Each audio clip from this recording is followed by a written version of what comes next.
Where's our first classroom? Our first classroom is our home of origin.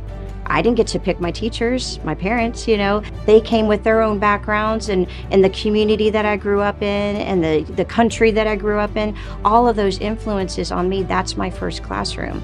So I can be picking up really effective, powerful skills, or I can be picking up some dysfunctional coping skills that help me survive that environment.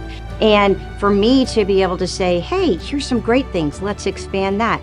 Hey, this might not be working for you. What if we replace that with something that's more functional, with something that's helping you? And the other thing I always let clients know is, hey, you were doing what you could to survive. So if you picked up a few dysfunctional coping skills along the way, well, you're a survivor. There's no shame in that. Look where you are today and look where you are now with me. You want help. You want things to be better for yourself. And so I really like to encourage that, we never stop learning. We never stop growing.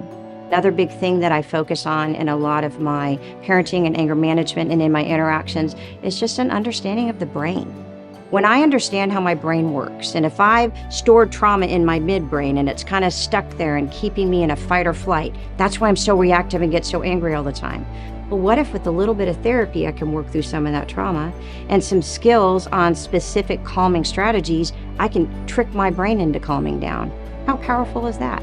But people don't know that. They're just caught up in their emotion and they don't even know where that's coming from. And then when they explode and they feel all that, oh, look at the mess I made. Well, how can we prevent you from making that mess?